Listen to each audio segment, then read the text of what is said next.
Assalamualaikum warahmatullahi wabarakatuh.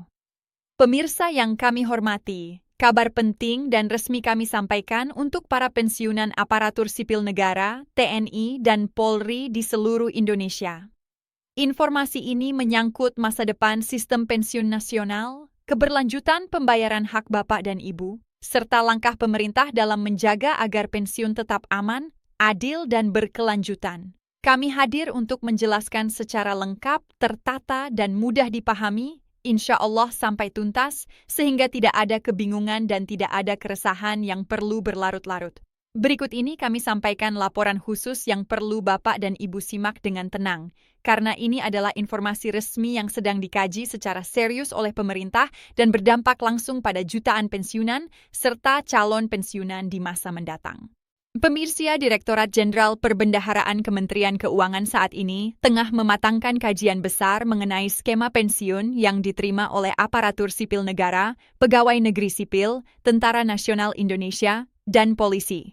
Kajian ini dilakukan bukan tanpa alasan. Jumlah penerima pensiun terus meningkat dari tahun ke tahun dan secara langsung mempengaruhi beban anggaran pendapatan dan belanja negara. Pemerintah menyadari bahwa pensiun bukan sekadar angka, melainkan hak hidup, hak martabat, dan jaminan ketenangan di hari tua.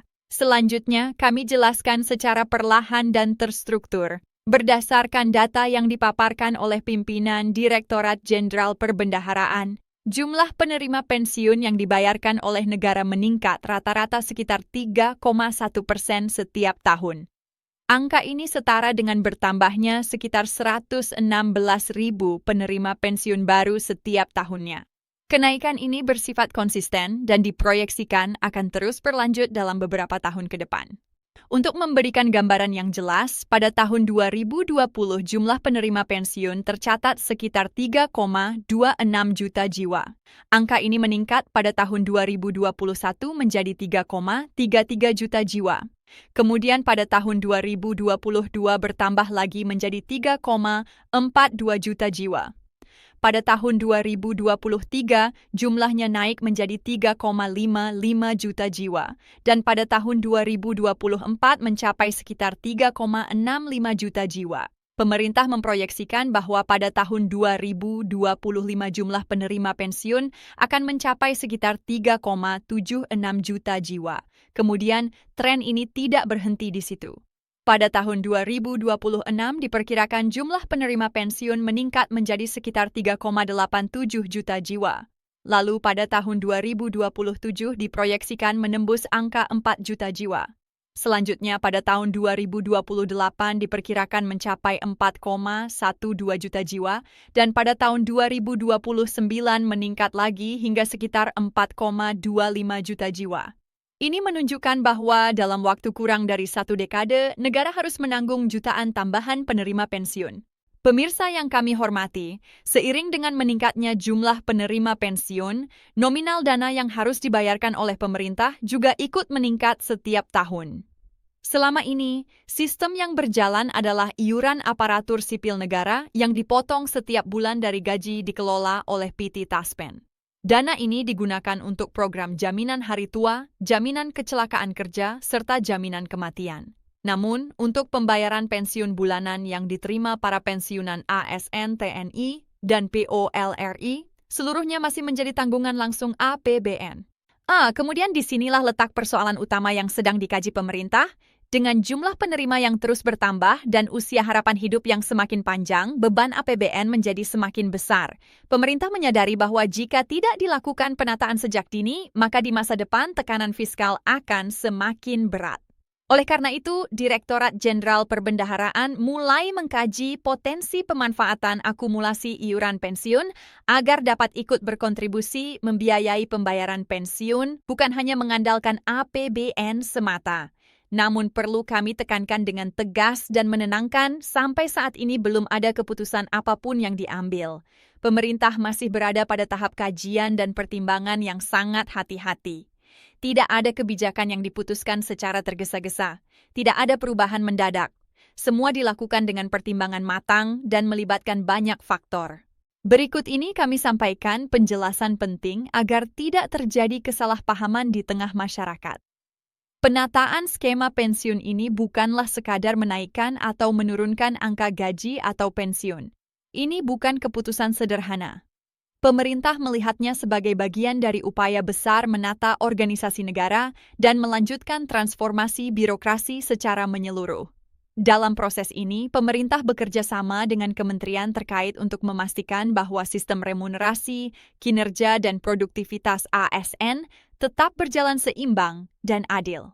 Kemudian, faktor lain yang menjadi pertimbangan utama adalah kemampuan fiskal negara.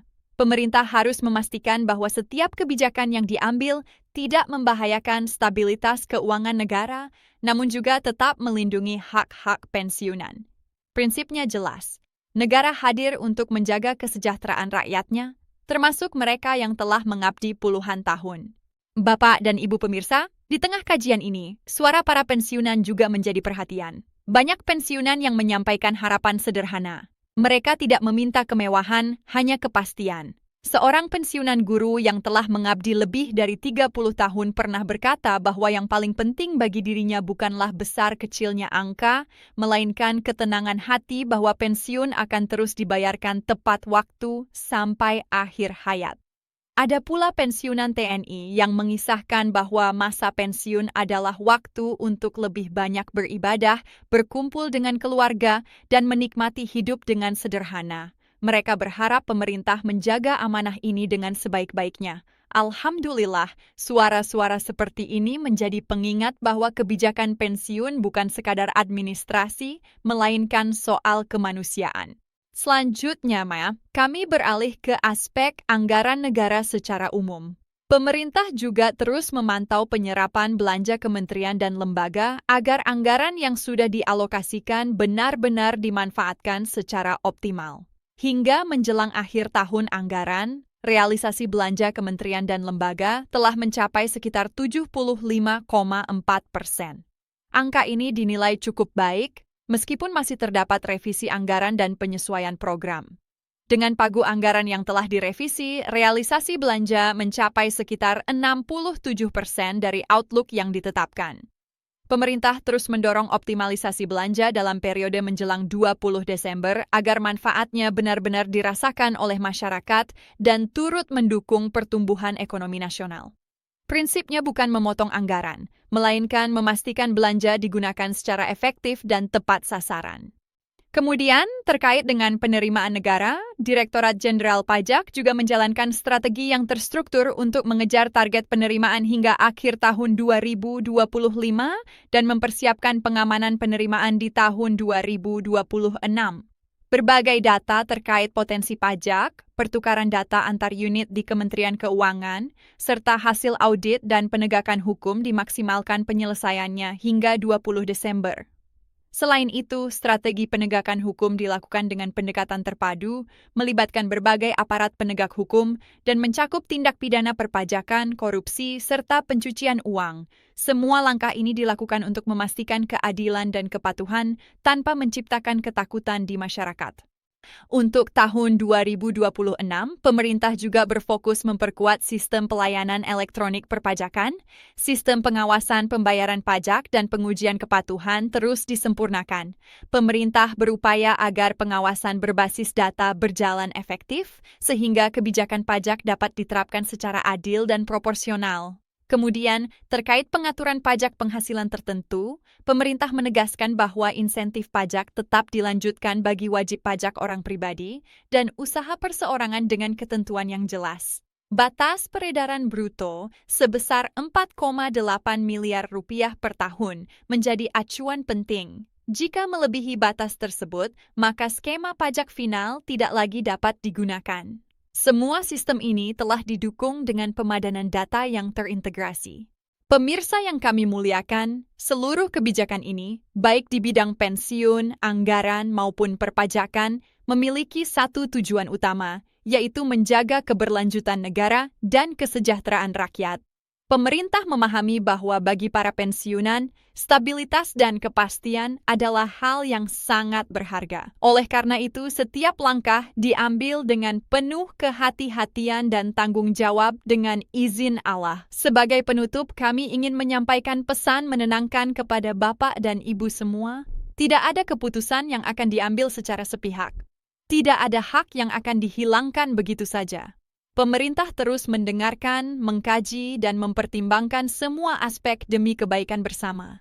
Insya Allah, dengan kesabaran dan doa, setiap kebijakan akan membawa kebaikan bagi generasi sekarang dan yang akan datang. Terima kasih atas perhatian dan kepercayaan Bapak dan Ibu pemirsa setia. Semoga Allah senantiasa memberikan kesehatan, ketenangan, dan keberkahan di usia senja kita semua.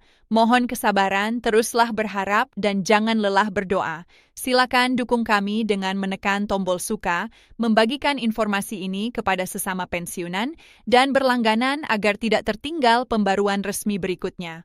Kami akan terus menghadirkan perkembangan terbaru dalam siaran dan video selanjutnya. Wassalamualaikum warahmatullahi wabarakatuh.